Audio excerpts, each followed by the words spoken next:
গভীর রাতে ধপাস ধপাস ঢেঁকির শব্দে গমগম করে গ্রামগুলো। জোড়া বউকে ঢেঁকির ওপরে তুলে দিয়ে রাত জেগে ধান ভাঙে বুড়ো মকবুল। ইদিমের শিখাটা ঢেঁকির তালে তালে মৃদু মৃদু কাঁপে।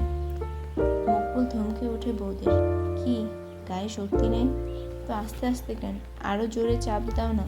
ও এমনভাবে গর্জে ওঠে মকবুল যেন খেতে লাঙল ঠেলতে গিয়ে নৌকা লিকলিকে গরু জোড়াকে ধমকাচ্ছে সে।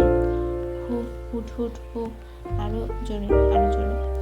ধমক খেয়ে ঢেঁকিতে আরো চোখ চাপ দিয়ে পড়া। টুনি আর আমেনা। পাশের বাড়ি থেকে আম্বিয়ার গান শোনা যায়। স্বপ্নে এলো রাজকুমার, স্বপ্নে গেল চৈলারে। দুধের মতো সুন্দর কুমার, কিছু নাই গেল বইলানে। ঢেঁকিতে চড়ে গান গাওয়ার শখ চাপে আম্বিয়ার।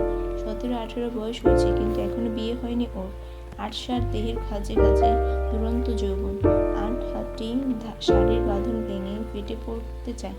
চেহারা মাধুর্য আছে, চোখখানা বড় বেশি তীক্ষ্ণ। ঢেঁকিতে চড়লে ঢেঁকির আর সুখ দেয় না ও। এত দ্রুত তালে ধান ভাঙতে থাকে, মনে হয় ঢেঁকিটাই বুঝি ফেটে চৌচির হয়ে যাবে। ধান ভাঙা শেষ হয়ে গেলে দরদর ঘাম নামে ওর। একটা চাটাইয়ের ওপর লম্বা হয়ে জোরে শ্বাস নেয় আম্বিয়া। ঢেঁকির পাশে বসে সেই মুহূর্ত বারবার আম্বিয়ার কথা মনে পড়লে বুড়ো মকবুলের। দাঁত মুখ খিচে বউদের আবার ধমক মারল ও। শুনছি আম্বিয়া কেমন ধপাস ধপাস কইরা ধান বাইন্দাছে। আর তোরা? কিছু না বলে বাইট কয়েক মাটিতে থুতু ফেললো মকবুল। বা হাতে কপালের ঘামগুলো মুছে নিল সে।